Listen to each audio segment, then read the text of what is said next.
It's an absolute disgrace, Egbali. A disgrace. I want you to disappear. I want you to vanish. I want you out. I couldn't want you out any more than I already do. I hate you. Genuinely, I feel the hatred building within inside me. The directors are still in a job. It's a disgrace. It tells me that you're complicit as an ownership and you don't think they're doing a bad job, which is a disgrace. You can't look at the amount of money that we put towards this team, the resources that have been allocated, and the lack of quality that is clear, crystal clear when you watch us on the attack.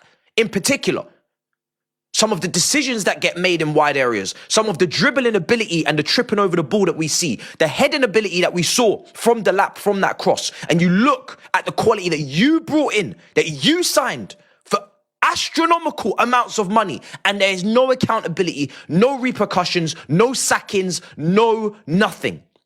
You just want to play the blame game and brief and tell everybody that the manager is the worst man in the world. He wants to write a book. I couldn't give two shits if he wants to write a book. He should do a Netflix documentary on this shit. That's what he should do. He should do a 90-minute interview. He should go and sit there and speak it all. Speak it all. I want to know exactly what it's like. The micromanaging, walking into the dressing room after games, thinking that you can step into that room and have any sort of say-so on what is done in there when you don't have an absolute inkling of how football works. And it is so obvious to everyone that you don't.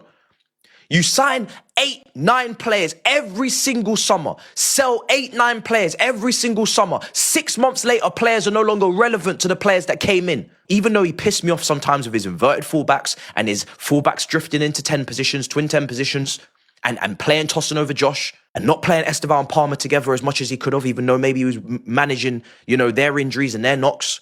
And not knowing how to deal with the 10-man situation. But again, a learning curve after Manchester United, after Brighton.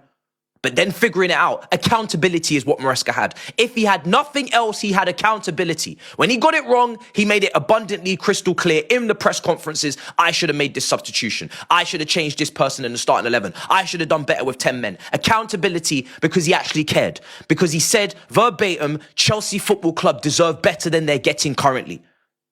And how many more managers are you going to fall out with before I start to think you're the problem, as I currently do and will continue to think? You can't fail negotiations with Enrique, fail negotiations with Nagelsmann, fall out with Thomas Tuchel, fall out with Pochettino, who wanted to keep Gallagher and Chalobah, and then you're loaning him out, and then you're bringing him back 6 months later, and you're bringing in Renato Vega, and you're selling him 6 months later, and you're bringing in João Felix, and he's irrelevant 6 months later. You lot are the problem.